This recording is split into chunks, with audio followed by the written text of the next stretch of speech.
नमस्कार दोस्तों, आज हम बात करेंगे कुंडली मिलान के संदर्भ में। कुंडली मिलान किस तरीके से करें उसी की जानकारी आज आपको दूंगा। उससे पूर्व आपको बता दें, हमारे इस चैनल को सब्सक्राइब करें, लाइक करें, शेयर करें और ज़्यादा से ज़्यादा इसे शेयर करें।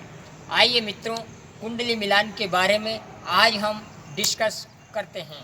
प्रिय मित्रों, जैसा कि आप सभी जानते हैं और कई लोगों को आपने कहते हुए सुना होगा कि गुण मिलान से विवाह कर लेना चाहिए, जो कि 100% गलत है।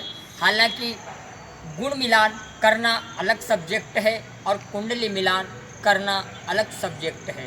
कुंडली किस तरीके से मिलाई जाए उसके बारे में आज मैं बताऊंगा। किन भावों का विशेष महत्व होता है वह भी मैं बताऊंगा और आपको स्पष्ट रूप से बतला दूं कि हमारे इस चैनल पर किसी भी प्रकार की भ्रमित करने वाली वीडियोस उपलब्ध नहीं हैं। तो आइए प्रिय मित्रों, कुछ विशेष बातें हैं उस पर हम चर्चा कर लें।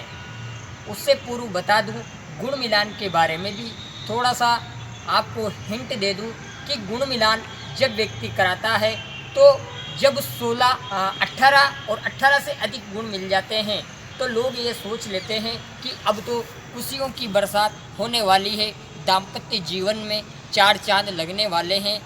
जबकि ऐसा कुछ नहीं है, क्योंकि गुण मिलान तो 50% ही योगदान देते हैं, जबकि 50% योगदान आपकी कुंडली का होता है। मुख्य रूप से सबसे ज़्यादा योगदान लग्न कुंडली का होता है। हालांकि विवाह के लिए नवमांश चार्ट का आकलन करना पड़ता है, परंतु यहाँ पर लग्न चार्ट से बतलाऊंगा। तो आइए, प्रथम पूज्य भगवान श्री गणेश को प्रणाम करते हैं। स्वयं अष्ट सिद्धि नवनिधि के दाता श्री हनुमान जी महाराज को प्रणाम करते हैं और वार के स्वामी स्वयं बुद्ध देव को भी प्रणाम करते हैं। तो प्रिय मित्रों, सबसे पहली स्थिति पर मैं चर्चा करता हूँ। जैसा कि आप सभी जानते हैं, प्रथम भाव, चतुर्थ भाव, सप्तम भाव, अष्टम और आपके द्वादश, इन भावों में जब भी मंगल देव विराजमान होंगे तो यह कुंडली प्रबल मांगलिक होगी। जैसे उदाहरण के तौर पर मैं आपको स्पष्ट कर दूं, मान लीजिए ये किसी लड़के की कुंडली है, तो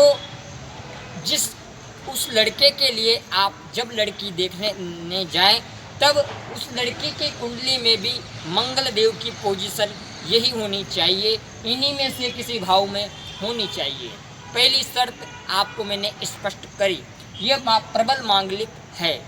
और आपको स्पष्ट कर दूं, मंगल से रिलेटेड पहले भी कई सारे एपिसोड मैं आपको बता चुका हूं, आप हमारे YouTube चैनल पर जाकर देख सकते हैं। दूसरी पोजीशन पर अगर मैं बात करूंगा तो दूसरी पोजीशन आपको बता दूं कि दूसरी पोजीशन पर, जैसा कि आप सभी जानते हैं, 5 ग्रहों के बारे में बतला रहा हूं, सूर्य, मंगल, शनि, राहु और केतु। तो आइए मित्रों, राहु, केतु, शनि, मंगल और सूर्य, राहु केतु में से तो एक ही ग्रह यहाँ पर विराजमान होगा, परंतु इनमें से कोई भी एक ग्रह, 2 ग्रह या 3 ग्रह 1, 4, 7 और 8 और 12वें भाव में जब हो, तब ऐसी स्थिति में भी लड़की देखने जाएं, तब उस लड़की की कुंडली में भी इसी प्रकार से ग्रहों की स्थिति होनी चाहिए। माना कि आपकी कुंडली में शनि और मंगल की युति लगन में विराजमान है, तो लड़की की कुंडली में भी यही स्थिति होनी चाहिए, जिससे कि वर वधू का दाम्पत्य जीवन का बैलेंस अच्छा बना रहे। इसके बाद तीसरी और अंतिम चर्चा करता हूं, जो कि मुख्य है, और आपको बता दूं, ये चीज़ 1, 4, 7, 8 और 12वें भाव में हो तब भी यही स्थिति है। समय अभाव के कारण सिर्फ और सिर्फ मैंने लग्न में लिख करके बताया है। बाकी ये स्थिति जैसा कि आप जानते हैं, यहाँ पर 3 ग्रह भी हो सकते हैं, 2 ग्रह भी हो सकते हैं और 1 ग्रह भी हो सकता है। और ये स्थिति स्पष्ट होनी चाहिए, जैसे लड़के की में है वैसे लड़की की में भी होनी चाहिए। इसके बाद तीसरी स्थिति पर बात करते हैं। तो जैसे 1, 2 और 3, ये जो कुंडली है, लड़के की कुंडली में यहाँ पर जो राशि है चंद्रमा, अगर यहाँ पर विराजमान है तो चंद्रमा जिस सामने वाले, मतलब मान लीजिए ये किसी लड़के की पत्रिका है और ये पत्रिका किसी लड़के की है, तो सामने वाली जो लड़की है उस लड़की की पत्रिका में चंद्रमा 6, 8, 12 में नहीं होना चाहिए, क्योंकि यह भी गलत है। 6, 8, 12 के अलावा किसी और भाव में होना चाहिए। इस लड़के की जो कुंडली है, इस लड़के की कुंडली के आधार पर 6, 8, 12 में चंद्रमा नहीं होना चाहिए। और इस लड़के की कुंडली में अगर 6, 8, 12 में चंद्रमा है तो लड़की की कुंडली में 6, 8, 12 में चंद्रमा नहीं होना चाहिए। ये मैंने 3 प्रकार की स्थितियां आपको बताई। अब छोटी सी बात मैं बता देता हूं कि मैंने 1, 4, 7, 8, 12 के बारे में बात की।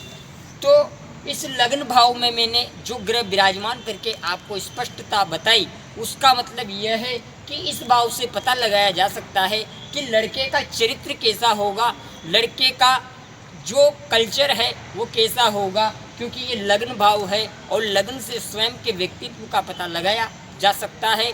इसीलिए इस भाव के बारे में मैंने आपको बताया। इसके बाद अगर चतुर्थ भाव की मैं बात करूं, तो चतुर्थ भाव हमारे भूमि, भवन, वाहन और संपत्ति का घर है।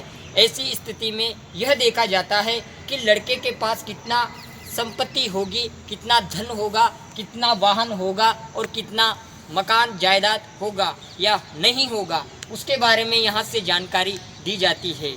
इसके बाद सप्तम भाव की अगर मैं बात करूं, तो सप्तम भाव इसलिए देखा जाता है दाम्पत्य जीवन के लिए, क्योंकि ये विपरीत लिंग के साथ साथ असमंजस और प्रेम का घर होता है। पति पत्नी में कितना प्रेम होगा और कितनी लड़ाई झगड़े होगी, उसके बारे में सप्तम भाव से जानकारी दी जाती है। इसके बाद में अष्टम भाव की अगर बात करूं, तो अष्टम भाव हमारी बीमारी का है और यही मृत्यु का भाव भी है। इसी से जीवन साथी की आयु का भी आकलन किया जाता है और इसी से हमारी बीमारी का भी इलाज देखा जा सकता है। कितना बीमार व्यक्ति रहेगा, कितना जल्दी सही हो सकता है, वो सब इसके अतिरिक्त की जाती है। इसके बाद अंतिम पड़ाव पर अगर मैं बात करूं, तो द्वादश भाव जो कि व्यय का भाव होता है, इस भाव से पता लगाया जाता है कि व्यक्ति कितना खर्चीला होगा और व्यक्ति किस प्रकार के व्यसनों में होगा। शराब, नशा, शराब, दारू, बीड़ी, सिगरेट, इस तरीके के नशे का अधीन इसी भाव के कारण व्यक्ति होता है। तो ऐसा स्थिति में अगर 12वां घर की स्थिति अच्छी नहीं है तो व्यक्ति 100% गलत कार्य करता है। तो प्रिय मित्रों, आज मैंने गुण मिलान से कुंडली मिलान तक की बात की है। गुण मिलान करना मैं मना नहीं करता, गुण मिलान 100% करना चाहिए, परंतु कुंडली में ये स्थितियाँ जो मैंने आपको स्पष्ट करी वो 100% रूप से आपको कुंडली मिलान अवश्य करना चाहिए। और आपको बता दूं कि कुंडली मिलान में कभी भी गलत निर्णय नहीं लेना चाहिए, अच्छे विद्वान की सलाह लेकर ही कुंडली मिलान करना चाहिए।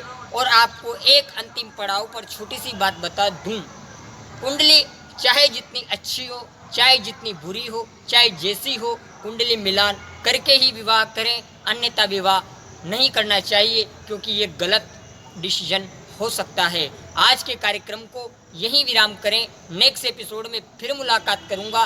तब तक के लिए इजाज़त दें। चैनल को लाइक करें, शेयर करें, सब्सक्राइब करें। धन्यवाद। जय श्री राम।